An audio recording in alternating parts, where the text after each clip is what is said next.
जय हिंद दोस्तों, मैं अमरनाथ आप सभी लोगों का स्वागत करता हूं अपने YouTube चैनल फिजिक्स गुरुजी पर। आज हम बात करने वाले हैं क्लास 12 एमपी बोर्ड के न्यूमेरिकल्स के बारे में, क्योंकि कुछ दिनों बाद एग्जाम है तो हमें सिर्फ न्यूमेरिकल पे फोकस करना है कि किस टाइप के क्वेश्चन पूछे जा सकते हैं। ठीक है, हमारे यहाँ पर कुछ छात्र बैठे हुए हैं, तो चलिए शुरू करते हैं पहले क्वेश्चन से।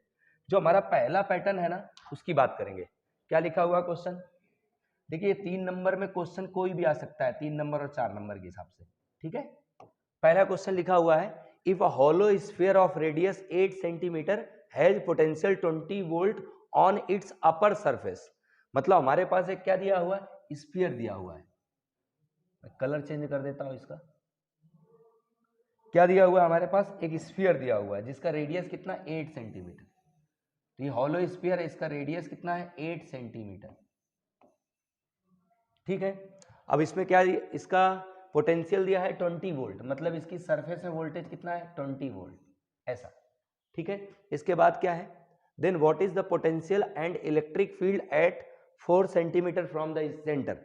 मतलब सेंटर से हमें सिर्फ 4 सेंटीमीटर जाना है। कितना जाना है, 4 सेंटीमीटर, और हमें बताना है what is the potential and what is the electric field. सबसे पहले समझे इलेक्ट्रिक फील्ड। इलेक्ट्रिक फील्ड जो सेंटर पे रहेगा स्फीयर के अंदर, वो हमेशा क्या रहता है, जीरो। तो इलेक्ट्रिक फील्ड क्या हो जाएगा, E इक्वल टू जीरो। ठीक है, क्यों इलेक्ट्रिक फील्ड जीरो होता है? तो रीजन लिख सकते हैं यहाँ पे, because Q is equal to zero. भाई सेंटर पे अंदर चार्ज तो होगा नहीं, चार्ज तो यहाँ होगा ना। चार्ज कहाँ होगा, उसकी सरफेस में। अंदर चार्ज क्या होता है, जीरो, इसलिए इलेक्ट्रिक फील्ड क्या हो जाता है, जीरो। सेकेंड नंबर पर आते हैं, बात करेंगे इलेक्ट्रिक पोटेंशियल की। इलेक्ट्रिक पोटेंशियल, तो इलेक्ट्रिक पोटेंशियल क्या रहेगा, पोटेंशियल को लिखते हैं V। जितना वोल्टेज सरफेस में रहता है उतना ही वोल्टेज उस स्फीयर के अंदर हर एक पॉइंट पे रहेगा। यहाँ पर, यहाँ पर, यहाँ पर, किसी भी पॉइंट पे चले जाओ, वोल्टेज कितना रहेगा, same as the surface. Same as the surface, यानी कि जितना वोल्ट उसकी सरफेस में दिया है उतना ही वोल्ट उसके सेंटर से लेके सरफेस तक हर जगह रहता है। ठीक है, तो ये दूसरा हुआ। इसको एक एक नंबर में भी डिवाइड किया जा सकता है।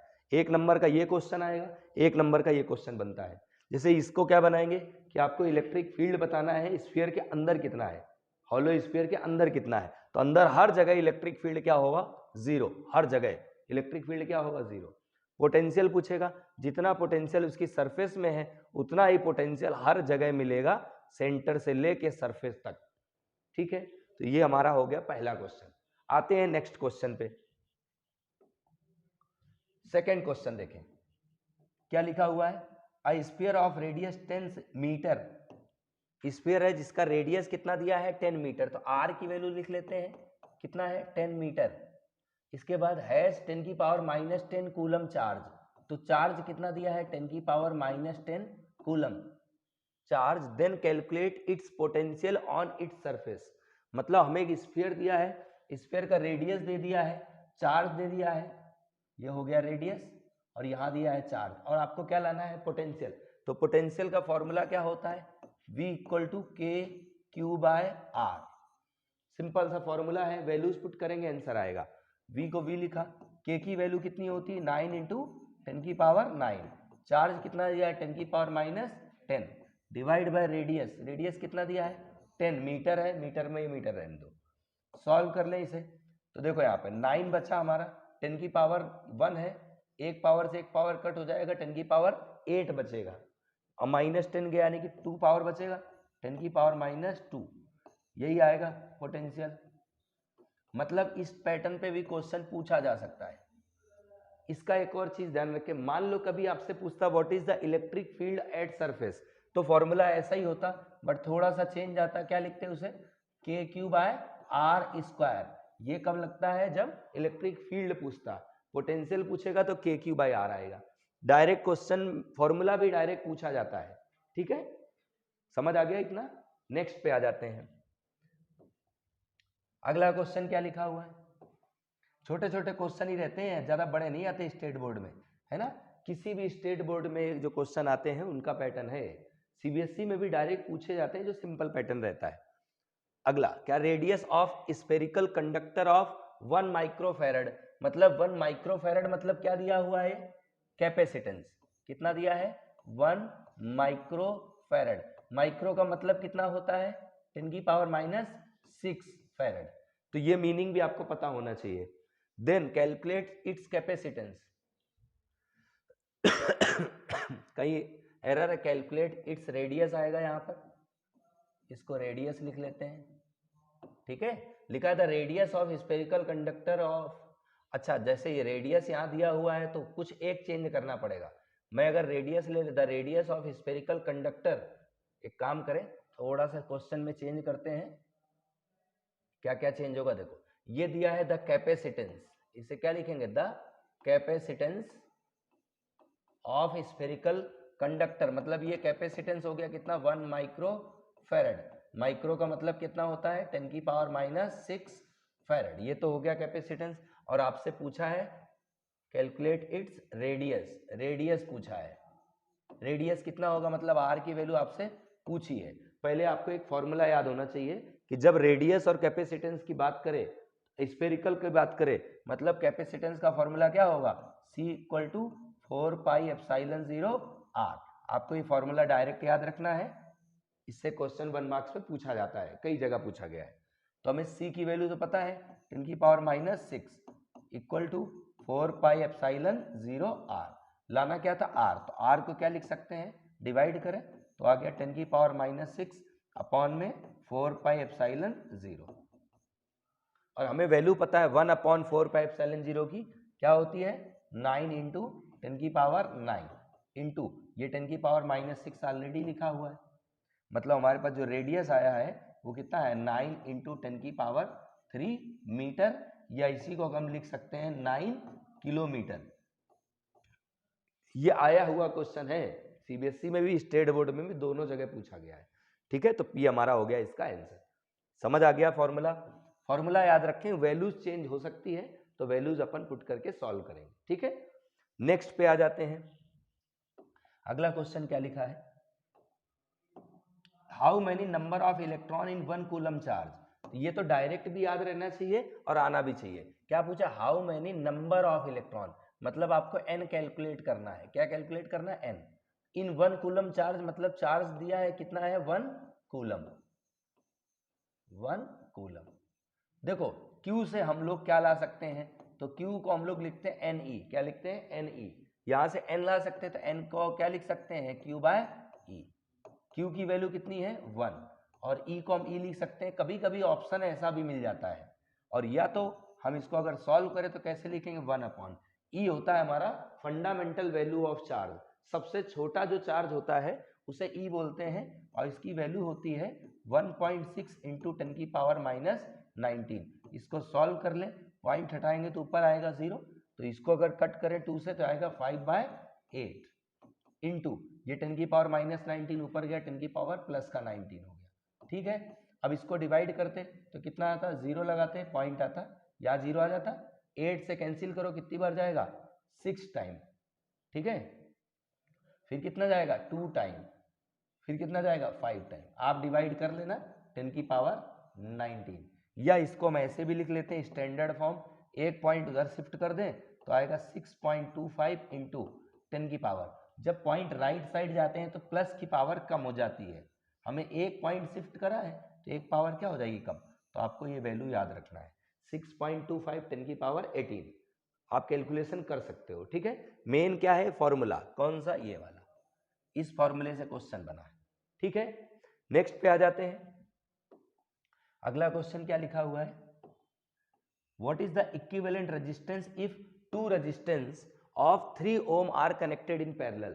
कितने रेजिस्टेंस है, 2 रेजिस्टेंस है, कितने कितने ओम के, 3 ओम के, मतलब पहला हमारा है 3 ओम का और दूसरा हमारा है 3 ओम का, और कैसे कनेक्ट है, पैरेलल में।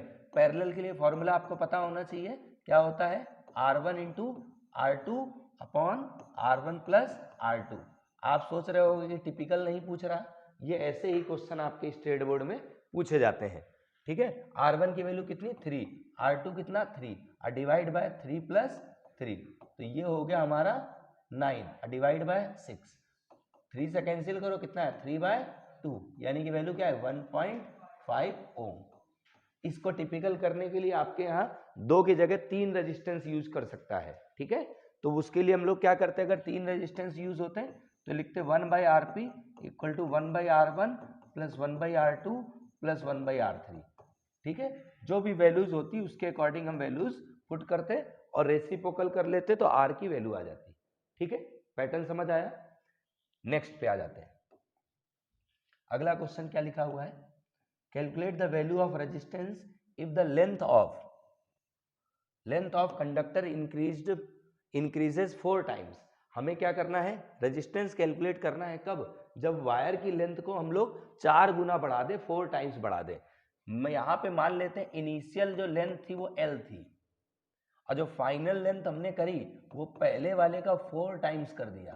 कितना कर दिया, 4 टाइम्स कर दिया। ये तो क्लियर समझ आ रहा। पहले लेंथ मैंने ले ली L थी, बाद में जो लेंथ है 4 टाइम्स L हो गई। या L1 लिखो या L लिखो, दोनों का मतलब एक ही है। अच्छा, इनिशियल रेजिस्टेंस क्या होगा, तो इनिशियल रेजिस्टेंस, ये इंपॉर्टेंट क्वेश्चन है। इनिशियल रेजिस्टेंस क्या होगा, R। फॉर्मूला होता है रो L बाय ए। क्या होता है, रो L बाय ए, ऐसा लिखते हैं।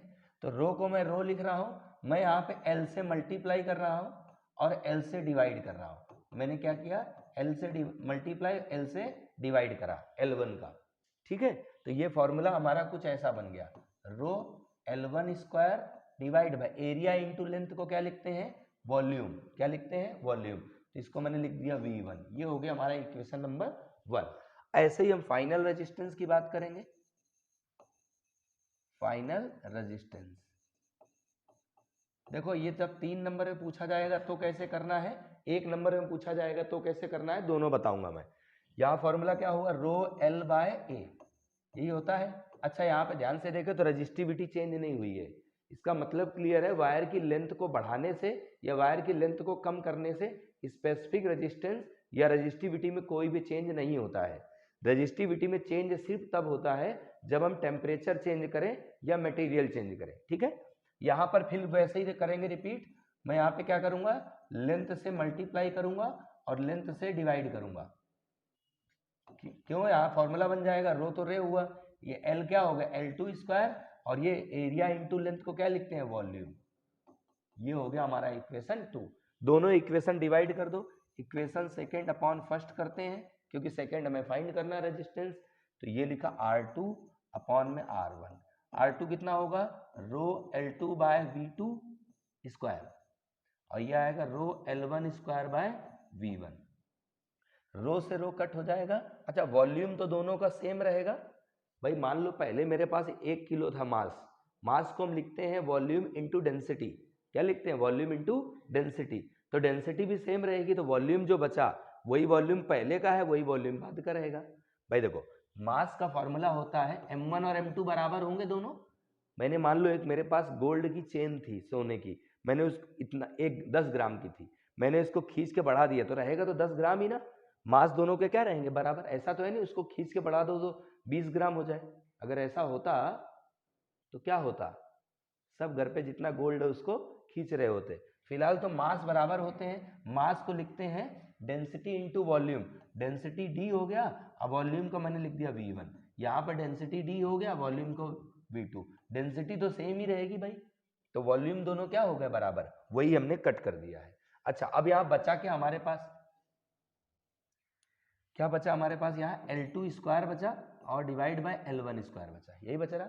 अच्छा, L2 बाय L1 जो है, L2 को मैं क्या लिख रहा था, 4L1, तो मैंने इसको लिख दिया 4L1 का स्क्वायर, और L1 स्क्वायर को मैंने लिख दिया L1 स्क्वायर। अगर ध्यान से देखें तो 4 का स्क्वायर क्या होगा, 16, और L1 स्क्वायर से L1 स्क्वायर कैंसिल हो गया, तो सिर्फ 16 बचेगा। तो यहाँ से R2 जो आया वो कितना आया, 16 टाइम्स R1। अब यहाँ अगर R1 की वैल्यू दी है तो रख देंगे, वैसे तो नहीं दी है, डायरेक्ट आ गया। अब आपको एक चीज डायरेक्ट यही आंसर है हमारा, है ना। अगर R1 की वैल्यू दी जाती तो वैल्यू हम पुट करते। एक चीज और समझो शॉर्ट में, जब कभी आपसे बोले कि वायर की लेंथ को इंक्रीज करते हैं 2 टाइम्स 3 टाइम्स 4 टाइम्स, जितना भी इंक्रीज करें, तो जो रेजिस्टेंस आता है वो हमेशा होता है n square times the initial resistance. जैसे मान लो बोला 4 टाइम्स इंक्रीज करते हैं तो n मतलब 4 हुआ, तो 4 का स्क्वायर कितना था, 16 टाइम्स R1। 3 टाइम्स इंक्रीज करता तो 3 का स्क्वायर करते कितना था 9, तो 9 टाइम्स R1, 5 टाइम्स बोलता तो 5 का स्क्वायर 25 टाइम्स R1। n जो है वो ना कितने टाइम्स आप इंक्रीज कर रहे हो वो n है, तो वो रखेंगे, और ये पहले वाला रेजिस्टेंस और ये बाद वाला रेजिस्टेंस। तो अगर एक नंबर का क्वेश्चन पूछेगा तो डायरेक्ट ये यूज करेंगे, 3 नंबर का बोलेगा तो प्रोसीजर फॉलो करते हुए सॉल्व करना है। ठीक है, पैटर्न समझ आया? कुछ पूछना है लकी, भविष्य, कोई डाउट किसी को? ठीक है, पूछना हो तो पूछ लेना है ना। ये मैं पीडीएफ इसकी जरूर मैं निकालूंगा, कल वाली पीडीएफ नहीं आ पाई थी। ठीक है, नेक्स्ट पे आ जाते हैं। कैलकुलेशन के लिए रेडी हो जाओ सब लोग। लिखा है calculate the energy and momentum of photon of wavelength 6000 angstrom. देखो वेवलेंथ आपको गिवन है, कितना है 6000, और एंगस्ट्रॉम, पहले तो एंगस्ट्रॉम को मीटर में कन्वर्ट करें तो 6000 को 6000 लिखा, एक एंगस्ट्रॉम में कितने मीटर, 10 की पावर माइनस 10 मीटर। तो अगर इसको लिखें तो इसको ऐसे लिख सकते हैं 6 इंटू 10 की पावर माइनस 7 मीटर। भाई माइनस 10 में 3 पावर कम कर दो, कितना बचेगा माइनस का 7 मीटर। अच्छा पूछा क्या एनर्जी, एनर्जी का फॉर्मूला होता है E equal to hc by lambda, क्या लिखते हैं hc बाय लेमडा। अच्छा फ्रीक्वेंसी देता तो E equal to h nu लगाते, फिलहाल तो यहाँ वैल्यूज रखो, आंसर आएगा। h क्या होता है प्लैंक कांस्टेंट, और प्लैंक कांस्टेंट की वैल्यू 6.63 10 की पावर माइनस 34। कैलकुलेटर निकाल लो बेटा एक लोग। स्पीड ऑफ लाइट होता है 3 इंटू 10 की पावर 8, ठीक है ना, निकालो वैसे बन जाएगा डायरेक्ट। और लेमडा हमें दिया है 6 इंटू 10 की पावर माइनस 7। मुझे लगा कैलकुलेशन ज़्यादा होगी, इसकी वजह से हम चाह रहे हैं कि जल्दी जल्दी सॉल्व हो जाए। अच्छा इसको कट करो, कितना बचेगा यहाँ पर 2 बचेगा, और 2 से इसको कट करो कितना आएगा 3.31 समथिंग। ठीक है ऐसा लिख ले, 3 आया 2 से कट किया, ठीक है, इनटू पावर देख लेते हैं तो 10 की पावर कितना बचेगा, पहले 34 में 8 कम कर दो, कितना बचेगा 10 की पावर माइनस 26, यही बचेगा। और माइनस 26 है और माइनस 7 है, तो माइनस 7 और 26 में कम कर दो, कितना बचेगा 10 की पावर माइनस का 19, यही बच रहा। ठीक है तो ये आ गया हमारा जूल। कैलकुलेशन एक बार और आप देख लेना, कैलकुलेशन वाला पार्ट आपका रहेगा, फॉर्मूले वाला पार्ट ये है इंपॉर्टेंट ये। ठीक है ये तो पहला पार्ट है। दूसरा बोला है मोमेंटम बताओ, मोमेंटम में बताना है ना, तो मोमेंटम के लिए क्या है P equal to h by lambda होता है, कितना होता है h बाय लेमडा। वैल्यू रखें, h की वैल्यू कितनी है 6.63 इंटू 10 की power minus 34 divide by lambda कितना है 6 इंटू 10 की पावर माइनस का 7, डिवाइड करें तो 1 पॉइंट समथिंग आएगा, कितना आएगा डिवाइड कर लो 6.63 से, और पावर कितना बचेगा, पावर बचेगा 10 की पावर माइनस, देखो माइनस 7 इसमें कम करना है तो कितना बचेगा, यहाँ बचेगा माइनस का 27, यही बचेगा ना, 7 अगर कम करें तो। और मोमेंटम की यूनिट क्या होती है केजी मीटर पर सेकंड, यूनिट का स्पेशली ध्यान रखेंगे, यहाँ आप देख लेना। ठीक है तो ये हमारा हो गया दूसरा पैटर्न, दूसरा क्वेश्चन। कोई डाउट किसी को? ये हमारा है मॉडर्न फिजिक्स का क्वेश्चन है ना, ड्यूअल नेचर ऑफ रेडिएशन का। ठीक है नेक्स्ट पे आ जाए, अगले पे आ जाते हैं। अगला क्वेश्चन क्या लिखा हुआ है, the length of a magnetised iron wire is L। एक वायर है जिसकी लेंथ क्या है L है, and magnetic moment is M। एक वायर है ऐसे करके, इसका लेंथ जो है पूरा वो कितना है L लेंथ है, वायर की लेंथ कितना है L लेंथ है, और इसका मैग्नेटिक डायपोल मोमेंट बताया है कैपिटल M है, मैग्नेटिक मोमेंट है ना। अच्छा when it is turn into a semicircle then what is its magnetic moment, ये भी इंपॉर्टेंट पैटर्न है। ठीक है ये भी क्या है इंपॉर्टेंट है, ये सीबीएसई में भी पूछा गया है। बोला इसको सेमी सर्कल में अगर बेंड कर दें तो इसका मैग्नेटिक मोमेंट क्या हो जाएगा। तो पहले इसमें अभी देखें मैग्नेटिक मोमेंट क्या है, तो मैग्नेटिक मोमेंट मैंने ले लिया m लिया, m इक्वल टू क्या होता है स्मॉल m इंटू लेंथ, यही होता है, तो मैंने लिख लिया small m into total length, ये पहला केस है। अब इसको मैं कन्वर्ट कर रहा हूं सेमी सर्कल में, ऐसा कन्वर्ट कर दिया। ठीक है अब ये अगर देखें तो इसका ये पूरा ये होगा सेंटर इसका, कहीं लेंथ तो पूरी L ही रहेगी ना, यहां से यहां तक की पूरी लेंथ, लेंथ क्या रहेगी पूरी तो L रहेगी, लेकिन यहां से यहां तक की रेडियस क्या होगी R, और ये रेडियस क्या होगी R, ऐसे ही होगा। देखो एक्चुअल में जो मैग्नेटिक मोमेंट होता है वो होता है pole strength into total length between the pole. भाई पहले वाले के लिए एक पोल ये हुआ, दूसरा पोल ये हुआ, लेकिन इस वाले केस में एक पोल ये है और दूसरा पोल ये है, तो दोनों के बीच की लेंथ जो है वो क्या होगी, L नहीं लिखेंगे 2R लिखेंगे। इस केस की बात करें, यहां लिख लेते हैं in second case. Second case की बात करें तो मैंने ले लिया magnetic dipole moment m dash, formula क्या आएगा m इंटू लेंथ। अब लेंथ यहां से यहां तक की रहेगी, कितना आएगा 2R। बोलो क्लियर, समझ आया, कितना आएगा 2R। अच्छा इसको हम इक्वेशन सेकंड दे देते हैं। एक चीज समझो, हमें पता है यहां से जो लेंथ है इसको क्या लिख सकते हैं, L इक्वल टू हम लिख सकते हैं पाई इंटू आर। भाई इसका सरकमफ्रेंस कितना होगा, हाफ है ना सेमी सर्कल का, तो टोटल लेंथ को लिख सकते हैं पाई आर। पूरा होता तो 2 पाई आर लिखते, आधा है तो पाई आर। तो यहां से आर की वैल्यू नहीं ला सकते, तो आर को लाते तो क्या आता है L बाय पाई, यही आता है। क्या लेते हैं L बाय पाई। ये आर की वैल्यू उठा के रख दो इक्वेशन 2 में, यही आंसर आएगा। Put in equation second, put in equation second. जैसे ही रखेंगे सेकंड में तो m डैश की वैल्यू आएगी, क्या आया m इंटू 2, और r की वैल्यू कितनी है L upon pi, L upon pi.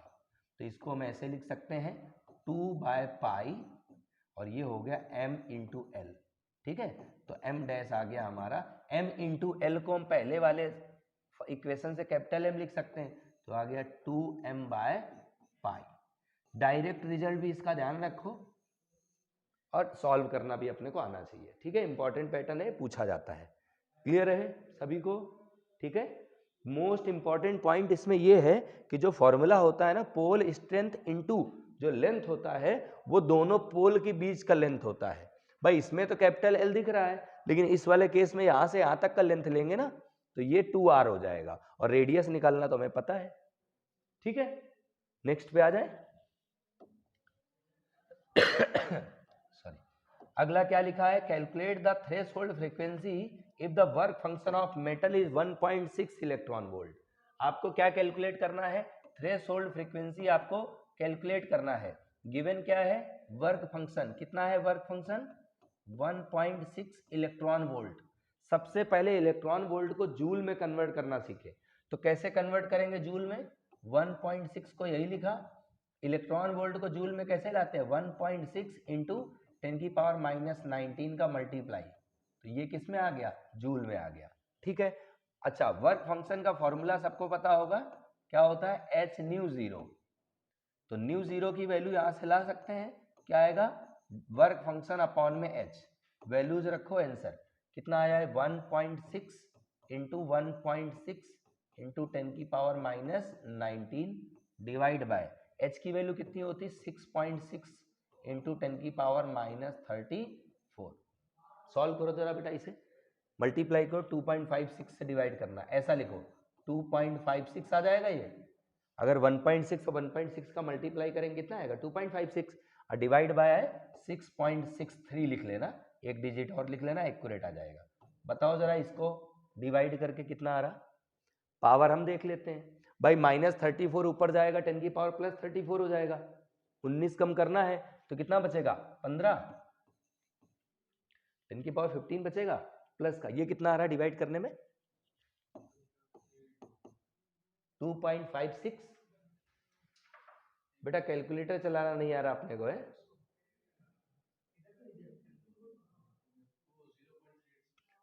Zero 0.38 into 10⁻15 hertz. अरे डिवाइड ही तो करना था लकी। अच्छा आप नहीं कर रहे थे, आप मोबाइल चला रहे थे क्या पहले?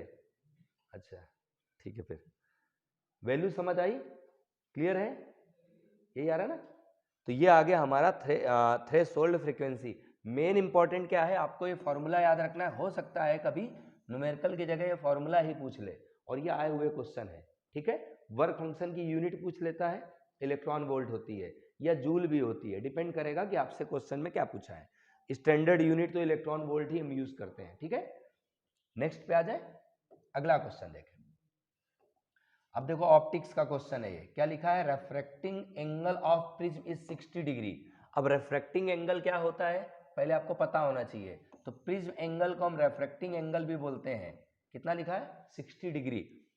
बोला if the angle of minimum deviation is 30, minimum deviation मतलब डेल एम की वैल्यू दी है, कितना दिया है? 30 डिग्री, या डिग्री लगेगा।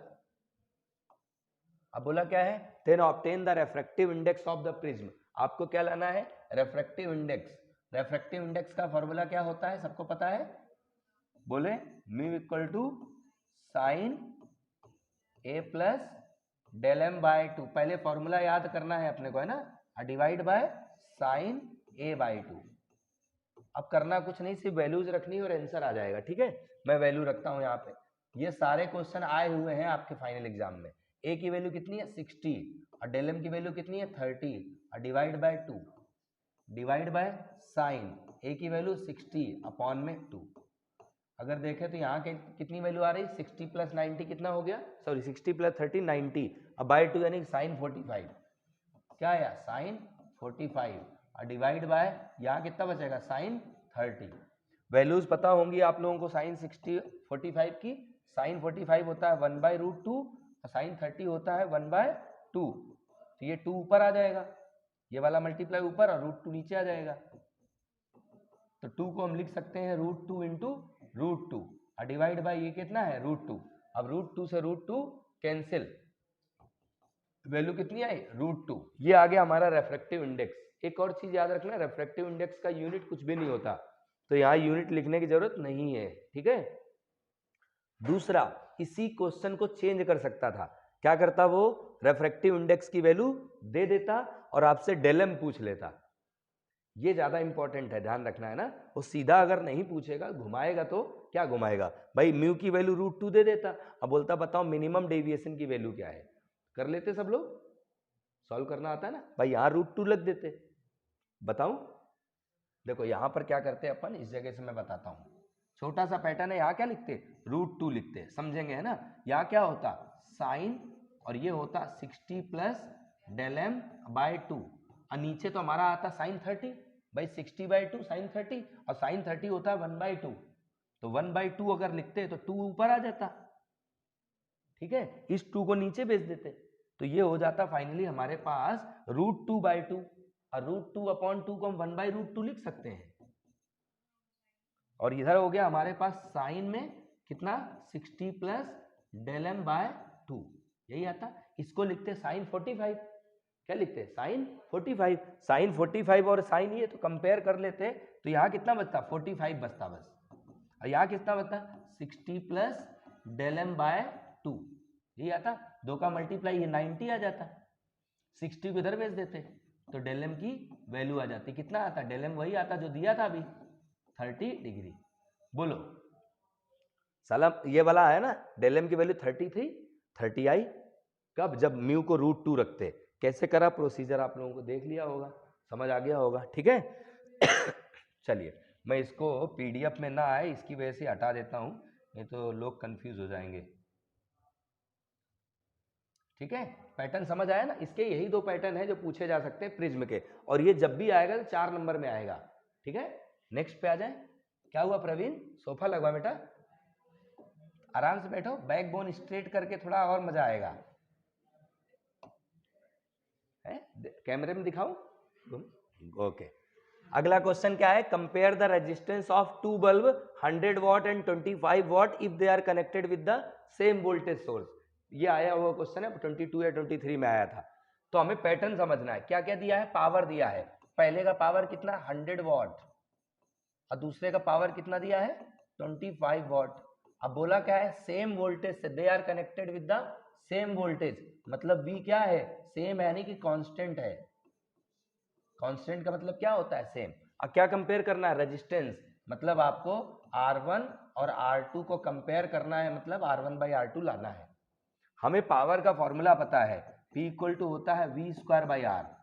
अच्छा, P इक्वल टू I²R भी होता है, बट यहाँ पे वोल्टेज सेम दिया है, या बोले घर पे कनेक्ट किया है, तो घर पे तो वोल्टेज सेम होता है ना।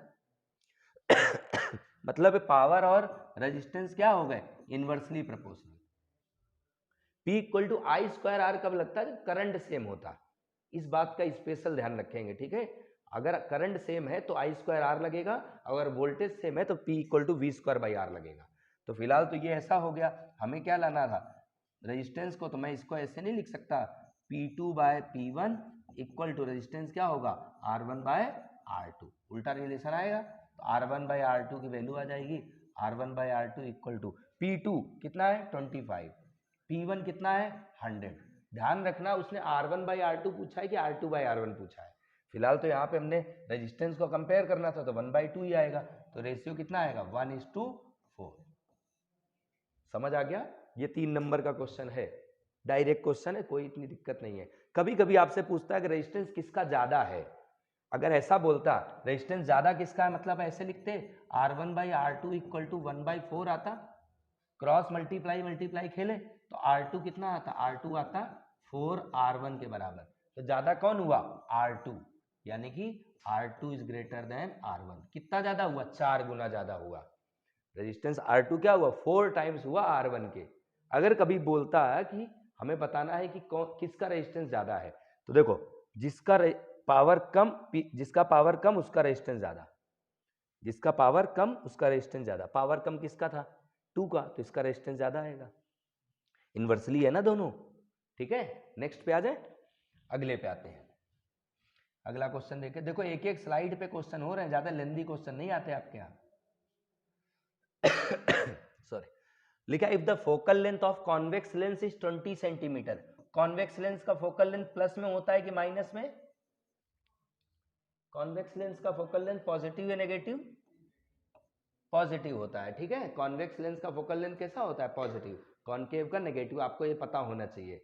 जो हम लोग चश्मा लगाते हैं ना, जिनको दूर का नहीं दिखता है वो कॉन्केव लेंस लगाते हैं, उनकी पावर क्या होती है नेगेटिव।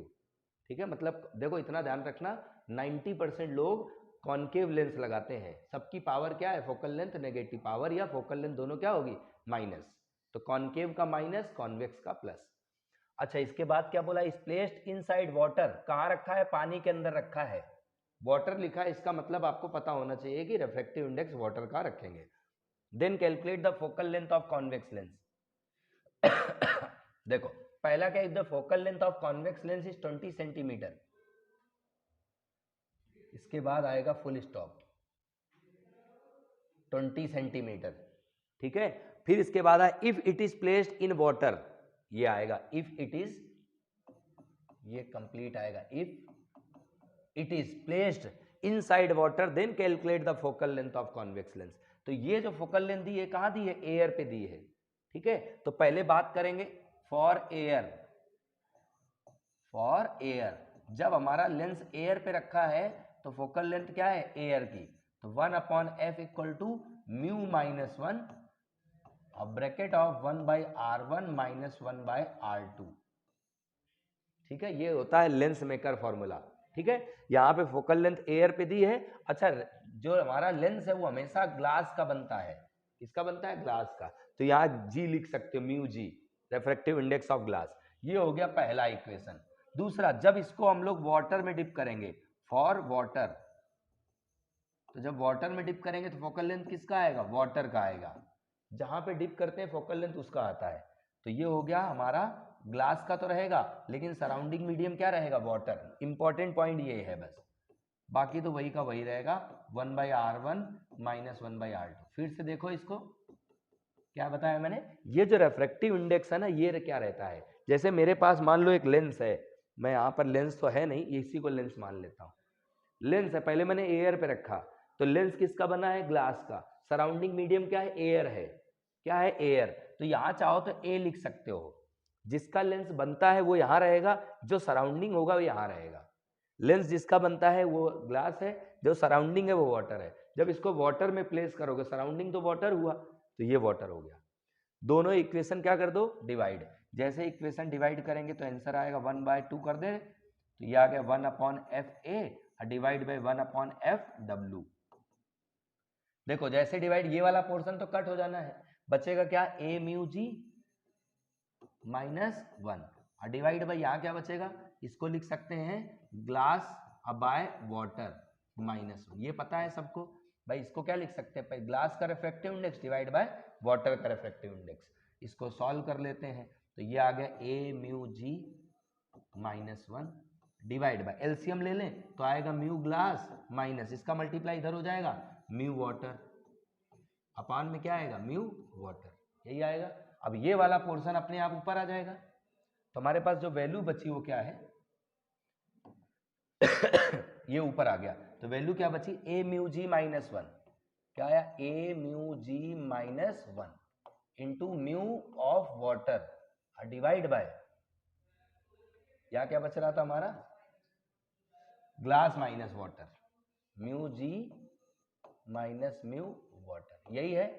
और यहां पर जो एलएचएस पार्ट है वो क्या आ रहा है हमारा, ये एफ डब्ल्यू ऊपर आ जाएगा, एयर वाला नीचे रहेगा, तो वाटर अपॉन एयर, तो ये लिख दिया एफ वाटर अपॉन में एफ एयर, ठीक है। अब यहां पे हम क्या कर रहे हैं, वैल्यू पुट कर देते हैं, तो F water upon F air equal to, ये ए म्यू जी कितना होता है 3/2 -1, क्या लिखा 3/2 -1, और ये वाटर का कितना होता है 4/3, ये आपको पता होने चाहिए रेफ्रेक्टिव इंडेक्स, ठीक है। ग्लास का कितना होता है 3/2, कितना 3/2 -4/3, सॉल्व कर लें ये कितना बचेगा 1/2 बचेगा इंटू 4/3 डिवाइड बाय, यहां एलसीएम ले ले कितना आया 2 और 3 का 6 लिख लें, क्रॉस मल्टीप्लाई कर दें 2 से कैंसिल 3 बचेगा 9 -8 आएगा, ठीक है। सॉल्व कर लें इसे, तो ये कितना आ गया हमारा, इधर बचा 4/2 इंटू 3 कितना हुआ 6, और डिवाइड भी कितना बचेगा 1/6, 6 से 6 कैंसिल कितना बचा 4। अब यहाँ पे हमें फोकल लेंथ वाटर पे लाना था, तो एयर का मल्टीप्लाई हो जाएगा 4 into focal length of air, और एयर में फोकल लेंथ हमें पता है कितना था 20, तो एफ वाटर पे कितना हो गया 80 सेंटीमीटर। एक चीज समझ आ गई कि जब किसी भी लेंस को वाटर में डिप करते हो या किसी लिक्विड में डिप करते हो तो फोकल लेंथ बढ़ती है, फोकल लेंथ क्या होती है बढ़ जाती है, ये ध्यान रहेगा आप लोगों को, ठीक है। अच्छा एक और चीज है, कभी हो सकता है न्यूमेरिकल वैल्यू ना पूछे, आपसे बोले कि एक लेंस है जो ग्लास का बना हुआ है, उसको जब वाटर में डिप करेंगे तो ये बताना है so that the focal length in water is greater than air, ऐसा आपको ये शो करना है। अब ये तो थ्योरी वाला पार्ट हो गया, न्यूमेरिकल वैल्यू देगा नहीं, तो यहां तक लिखना है अपने को। इसके आगे करेंगे क्या, हमें पता है mu g minus mu W, तो ग्लास का रिफ्रैक्टिव इंडेक्स क्या है ज्यादा। अच्छा यहां से जब सॉल्व कर रहे हैं तो ऊपर वाला जो पार्ट है 4 आ रहा, ध्यान ये रखेंगे ये वाला पोर्शन ग्रेटर है इससे, क्या लिखेंगे this value is greater than this value. अच्छा ये वैल्यू ज्यादा है तो ये वैल्यू क्या, ये इसका मल्टीप्लाई इसमें होगा ना, बराबर है, तो कॉमन से ये वैल्यू कम थी तो इसे फोकल लेंथ क्या होगी ज्यादा। दो चीजें जब मल्टीप्लाई होती हैं, एक वैल्यू अगर कम होती है तो दूसरी अपने आप ज्यादा हो जाती है। जब ये वैल्यू कम है, इस दोनों सब्ट्रैक्ट करेंगे तो वैल्यू कम आएगी ना, ये वैल्यू जब कम है तो ये वैल्यू क्या होगी ज्यादा, ये वैल्यू ज्यादा रहेगी इससे कंपेयर में, तो ये ज्यादा है तो ये वैल्यू क्या होगी कम, ठीक है। तो आप लैंग्वेज के फॉर्म पे यहां से लिख सकते हो, we know that this one is less than this one, तो ये वैल्यू क्या है कम है, तो ये वैल्यू क्या होगी ज्यादा, फोकल लेंथ वाटर का ज्यादा एयर का कम, ठीक है भाई। अगर करोगे सॉल्व तो ये वैल्यू तो कम ही आ रही थी ना, देखो कितना 1/6 आ रही थी, और ये वैल्यू कितनी आ रही थी 4 आ रही थी, ये 1/6 या 4/6 है, अंतर है दोनों में, ठीक है। नेक्स्ट पे आ जाते हैं, बस 4-5 क्वेश्चन ही बाकी रह गए हैं ना। तो लेंस मेकर का समझ आया क्वेश्चन, 4 नंबर के लिए है वो इंपॉर्टेंट। अगला लिखा if the radius of curvature of double convex lens is 10 centimetre and 20 centimetre. पहले डबल कॉन्वेक्स लेंस बना लो, कॉन्वेक्स लेंस कैसा बनता है इस टाइप से, ये पहली सरफेस और ये दूसरी सरफेस ऐसी होती है। देखो पहली सरफेस ये वाली रहती है, यानी कि रेडियस ऑफ कर्वेचर ये होगा, ये मान लेते हैं ये हो गया रेडियस ऑफ कर्वेचर R1, और दूसरी सरफेस ये रहती है, तो इधर साइड जाएंगे तो ये क्या आएगा R2, ये पहले आपको पता होना चाहिए, ठीक है। तो R1 हमारा प्लस रहेगा और R2 हमारा माइनस रहेगा। R1 क्या रहेगा प्लस में, कितना दिया है 10 सेंटीमीटर 20, तो ये हो गया प्लस का 10, और R2 क्या होगा माइनस में, तो माइनस का 20, दोनों वैल्यू क्लियर हो गई। प्लस माइनस कब लेते हैं भाई, पहली सरफेस ऐसी है तो राइट साइड की सारी डिस्टेंस क्या होती है प्लस, और लेफ्ट वाली सारी डिस्टेंस क्या होती है माइनस। अब इसके बाद बोला and it's focal length is 30, focal length बताओ इसका प्लस में होगा कि माइनस में, कॉन्वेक्स लेंस का फोकल लेंथ प्लस होता है, ठीक है। Then calculate the refractive index, अब क्या लाना है, म्यू लाना है। लेंस मेकर लगा दे, सीधा आंसर आएगा। लेंस मेकर फॉर्मूला क्या होता है, 1/f equal to mu minus 1 और bracket of 1/r1 minus 1/r2। सिर्फ वैल्यूज रखना है। तो फोकल लेंथ कितना है 30, म्यू हमें नहीं पता, इस बार म्यू नहीं पता। R1 की जगह 10 रख दो, तो 1/10 माइनस R2 की जगह -20 है, तो ये -20 लिखेंगे। फाइनली होगा क्या, ये हो गया हमारा म्यू -1 ब्रैकेट ऑफ, ये हो गया 1/10 और प्लस का 1/20, प्लस आएगा ना, ठीक है। एलसीएम ले लेते हैं, तो ये आ गया म्यू -1 ब्रैकेट ऑफ, एलसीएम कितना आएगा 20, 200 लिख दूं, 20 × 10, क्रॉस मल्टीप्लाई कर दें तो कितना हो गया 30, यही आएगा ना, क्रॉस मल्टीप्लाई 20 + 10 30। यहां देखो 0 से 0 कैंसिल, क्या बचा, ये 1/30 है ना। एक काम करो, इसको ऐसे लिख लेता हूं एक लाइन, 1/30 इक्वल टू क्या बच रहा, म्यू -1 इंटू कितना है 3 और डिवाइड बाई कितना बचा 20, यही बचा। तो कॉमन सी बात है, इसका 0 कट हो गया, 2 का मल्टीप्लाई ऊपर हुआ, 3 नीचे डिवाइड हुआ, 2 का मल्टीप्लाई ऊपर हुआ और ये 3 नीचे आया, बराबर है। इक्वल टू क्या बचा, म्यू -1, म्यू लाना था, 1 को इधर भेज दो तो म्यू की वैल्यू आ गई, क्या आया, म्यू इक्वल टू 1 प्लस में हो गया, तो 1 + 2/9, ऐड करो 9, ये 9 टू कितना 11/9, यही आएगा। 9 से डिवाइड को एक बार गया, 2 बचा, 0 बढ़ा दो, 2 बार गया, 1.2 18 हुआ, 9 दूनी 18, 2 बचेगा, फिर 0, फिर 2 बार जाएगा। बोलो क्लियर है। रेफ्रैक्टिव इंडेक्स की वैल्यू कभी भी 1 से कम नहीं आएगी, ये इस बात का ध्यान रखना। अगर 1 से कम आ रही मतलब क्वेश्चन में एरर है या आपकी कैलकुलेशन में एरर है, ठीक है। और रेफ्रैक्टिव इंडेक्स की वैल्यू कभी 2.42 से ज्यादा भी नहीं जाएगी, ये नहीं कि 2.5 आ गई 3 आ गई, कभी नहीं आएगी। क्यों, क्योंकि रेफ्रैक्टिव इंडेक्स मैक्सिमम 2.42 होता है डायमंड का, ठीक है। क्वेश्चन समझ आया। लेंस मेकर फॉर्मूला इंपॉर्टेंट है, 4 नंबर के लिए पूछा जाता है इसका क्वेश्चन, ठीक है। नेक्स्ट पे आ जाए,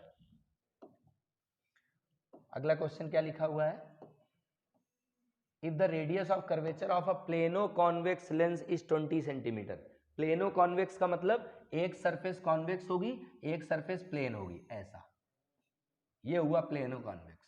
एक बात बताओ, इसका रेडियस जो होगा राइट साइड होगा, मतलब R1 किधर होगा, राइट साइड, तो R1 तो हमारा प्लस में होगा ना, बोलो सही है। लेकिन R2 वाला जो है इसका रेडियस तो मिलेगा ही नहीं, तो इसका मिलेगा कहाँ, तो इसका मिलेगा इन्फिनिटी।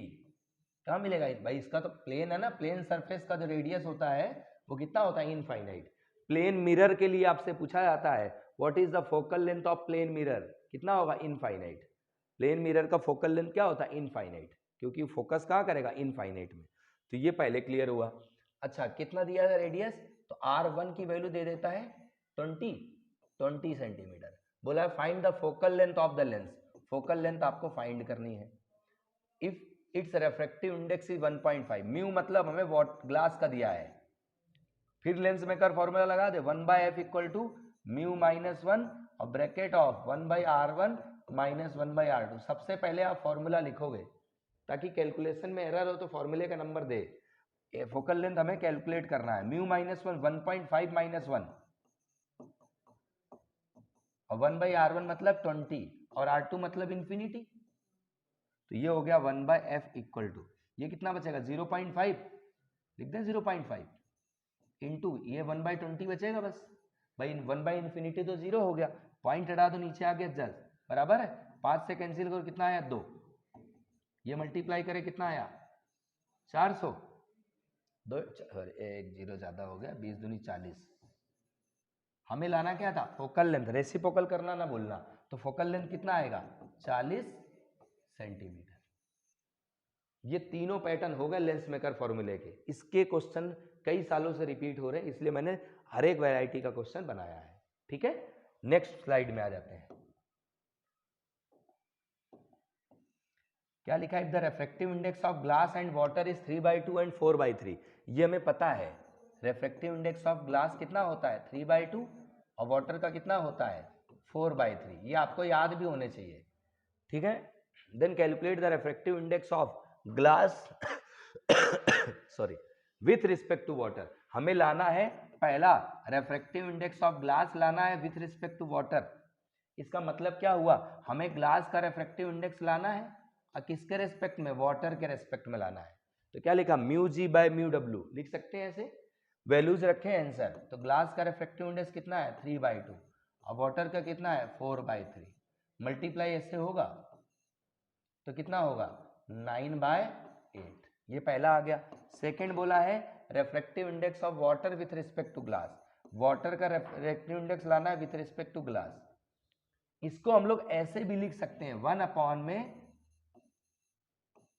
ये भी समझो जैसे जी म्यू डब्ल्यू लिखा है ना, तो इसको 1 में इनके नंबर चेंज कर देते हैं, आगे डब्ल्यू म्यू जी कर दिए 1 में। मान लो कभी ऐसे लिखा है 2 म्यू 3, इसका मतलब इसको लिख सकते 1 में 3 म्यू 2। ये समझ आती है कहानी, ठीक है। ये रिवर्सिबिलिटी ऑफ लाइट में आता है, principle of reversibility of light में। फिलहाल तो अगर ऐसे करेंगे मतलब पहले वाले वैल्यू का उल्टा 1 है ना, तो उल्टा मतलब कितना आएगा 8/9, ठीक है। ये भी कंप्लीट है, समझ आया ना। ये भी इंपॉर्टेंट पैटर्न है न्यूमेरिकल के पर्पज से, ठीक। नेक्स्ट पे आते हैं, ये 2 नंबर का क्वेश्चन है छोटा सा। What is the speed of light in a medium whose critical angle is 30 degree. आपको क्या दिया है, क्रिटिकल एंगल दिया है, कितना है 30 डिग्री। अब पूछा क्या है, speed of light in medium, medium पे स्पीड पूछी है, कैसे सॉल्व करेंगे। आईसी दिया है, वी पूछा है, तो क्रिटिकल एंगल किसी फॉर्मूले में आता है, याद करो, mu equal to 1/sin IC पढ़ा है, यही होता है ना। और रिफ्रैक्टिव इंडेक्स को हम C/V लिख सकते हैं, बराबर है। V लाना था तो V इक्वल टू क्या लिख सकते हैं, C इंटू साइन IC लिख सकते हैं। C की वैल्यू कितनी होती है स्पीड ऑफ लाइट 3 इंटू 10⁸ और साइन IC कितना दिया है 30 डिग्री। साइन 30 की वैल्यू सबको पता है, तो ये लिखा 3 इंटू 10⁸ और साइन 30 होता है 1/2। तो वेलोसिटी कितना आएगा, डिवाइड कर दो 1.5 इंटू 10⁸ मीटर पर सेकेंड। ये आ गया स्पीड उस मीडियम पे जिस मीडियम पर क्रिटिकल एंगल कितना है 30 डिग्री दिया है, ठीक है। ये भी इंपॉर्टेंट पैटर्न है, 2 मार्क्स के भी आप में। नेक्स्ट पे आते हैं, अब ट्रांसफार्मर का एक क्वेश्चन है। क्या लिखा है, if a transformer step up the voltage from 400 to 11,000, मतलब पहले वोल्टेज कितना था 400, इसको स्टेप अप कर दिया है, मतलब वोल्टेज कितना बढ़ गया होगा, तो 11,000 वोल्ट कर दिया है, ठीक है। The number of turn in secondary, secondary में नंबर ऑफ टर्न आपको दिए हैं, कितने दिए हैं 8000। एक काम करो, मैं इसको 1 साइड लिख रहा हूं तो 1 वाला साइड इधर बना लेता हूं। N1 हमें कैलकुलेट करना है और N2 हमें दिया हुआ है 8000, ठीक है। आपको क्या number of turn in primary लाना है, तो हमें इसको ऐसे नहीं लिख सकते N1/N2 इक्वल टू V1/V2, होता है ऐसा। तो N1 की वैल्यू ले आए तो क्या आएगा V1/V2 इंटू में N2, यही आएगा। तो V1 कितना दिया है, V1 दिया है 400 और V2 कितना है 11,000 और N2 कितना दिया है 8000। 3 जीरो से इसके 3 जीरो कट कर दो और मल्टीप्लाई कर लो।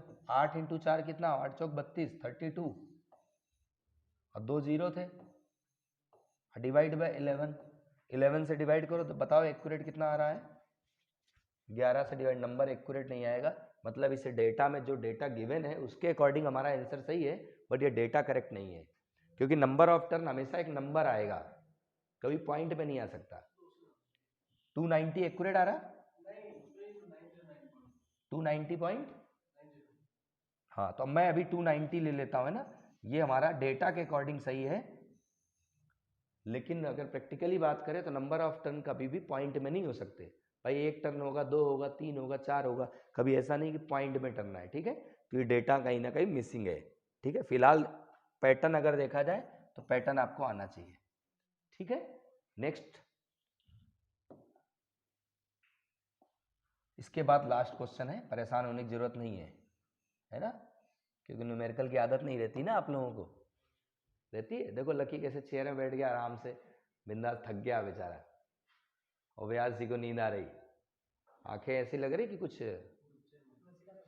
नशीले पदार्थ का सेवन किया है। हाँ, मुझे ऐसा लग रहा नशीले पदार्थ का सेवन किया गया है। क्वेश्चन लिखा if a convex lens of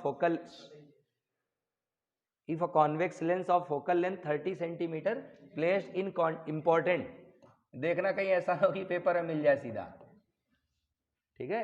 if a convex lens of focal length 30 centimetre placed in contact with a concave lens of focal length 20, तो पहले कॉन्वेक्स लेंस की फोकल लेंथ कितनी थी? 30, प्लस की माइनस? प्लस। और concave की focal length कितनी है? 20, प्लस की माइनस? माइनस। कॉन्केव को मैंने सेकंड ले लिया। Then what will be the focal length and power of the combination? Combination का फोकल लेंथ क्या होता है? Formula 1/f equal to 1/f1 plus 1/f2, यही होता है ना फॉर्मूला। वैल्यू रखते हैं तो 1/30 माइनस 1/20 बराबर है। एलसीएम ले लेते हैं तो ये आया हमारा, इसको लिख दो 20 इंटू 30, क्रॉस मल्टीप्लाई तो आ गया 20 माइनस 30 बराबर है कितना बचा? -10 अपॉन में 20 इंटू 30, 0 से 0 कट कर दो, कितना बचेगा? 1 अपॉन, माइनस में ही आएगा आंसर, 2 3 6 60। मतलब हमारा जो फोकल लेंथ आ रहा है वो आ रहा माइनस का 60 सेंटीमीटर। ये कॉम्बिनेशन का फोकल लेंथ है। कॉम्बिनेशन की जो पावर होगी तो उसे क्या लिखे? P इक्वल टू 100/f नहीं लिख सकते, सेंटीमीटर में फोकल लेंथ है ना, तो 100/f लिख लो भाई, फोकल लेंथ ये यूज कर लेंगे। तो 100 को 100 लिखा और फोकल लेंथ कितना? माइनस का 60 बराबर है, 0 से 0 कैंसिल, माइनस का 5/3 डिवाइड करना है, डिवाइड कर दो, माइनस का 1.2 बचा, 0 बढ़ाओ, 3 से कैंसिल करो, 6 7 डायोप्टर। यानी कि जो पावर आ रहा है क्या आ रहा है? माइनस में 1.67। बोलो किसी को कोई समस्या इसमें? समझ आया? इंपॉर्टेंट, मोस्ट इंपॉर्टेंट पैटर्न है ये, ठीक है। नेक्स्ट एंड लास्ट क्वेश्चन पर आते हैं, आई थिंक यही लास्ट है। क्वेश्चन नंबर 19 क्या लिखा है? If the focal length of concave lens is 20 centimetre, concave lens sorry convex है, focal length of convex lens is 20 centimetre. Focal length दिया है कितना है? 20, प्लस का रहेगा, कॉन्वेक्स है तो। If the object is placed at distance 30 centimetre from the lens, lens से ऑब्जेक्ट कहां पे रखा है? 30 पे, प्लस 30 लेंगे कि माइनस? माइनस। क्यों? क्योंकि लेंस हो या मिरर हो, कुछ भी हो, ऑब्जेक्ट हमेशा लेफ्ट में रखा जाता है। ऑब्जेक्ट कैसे रखते हैं? Left side. और लेफ्ट की सारी डिस्टेंस क्या होती है? नेगेटिव, ठीक है, बात आपको पता होगी। इसके बाद बोला है from the lens then calculate the image position and magnification. Image position और मैग्निफिकेशन पूछा है। लेंस में का फॉर्मूला लगा दे तो लेंस के लिए फॉर्मूला क्या यूज करते थे? 1/f equal to 1/v minus 1/u, यही आता था। तो अगर f इक्वल लिखे तो ऐसे नहीं लिख सकते u into v upon u minus v, बात तो वही है ना, 1/f equal to 1/v minus 1/u, cross multiply करो तो u माइनस वी आएगा ना। वैल्यू रखे, फोकल लेंथ कितना है? 20, u कितना है? -30, v की जगह v लिखा, u की जगह कितना है? -30 और v की जगह v लिखा, क्रॉस मल्टीप्लाई करें, माइनस का 20 इंटू 3 600 आएगा, 20 इंटू 30 और माइनस का v का मल्टीप्लाई करें कितना आएगा? 20v इक्वल टू -30v, ठीक है, यही आएगा। अच्छा, -20v को इधर ले जाए तो प्लस का हो जाएगा, यानी कि -30v माइनस प्लस 20v, ये -20 था ना, उतर गया तो +20 हो गया, इक्वल टू माइनस का 600। तो यहाँ कितना बचेगा? माइनस का 10v इक्वल टू माइनस का 600। तो v इक्वल टू के माइनस से माइनस कैंसिल, तो कितना बचेगा? प्लस का 60 सेंटीमीटर। और हमें ये बात पता है कि इमेज राइट साइड बनती है कॉन्वेक्स में, सिर्फ एक केस आता है जिसमें इमेज सेम साइड बनती है, जिसे हम सिंपल माइक्रोस्कोप भी बोलते हैं, ठीक है। तो सॉरी, v की वैल्यू 60 आ गई। अब आपसे पूछा मैग्निफिकेशन, तो मैग्निफिकेशन का फॉर्मूला क्या होता है? m इक्वल टू, लेंस की बात कर रहे हैं हम, लेंस के केस में मैग्निफिकेशन आता है प्लस का v/u, याद आया? v की वैल्यू कितनी आ रही? 60, u कितना था? 30 की 20?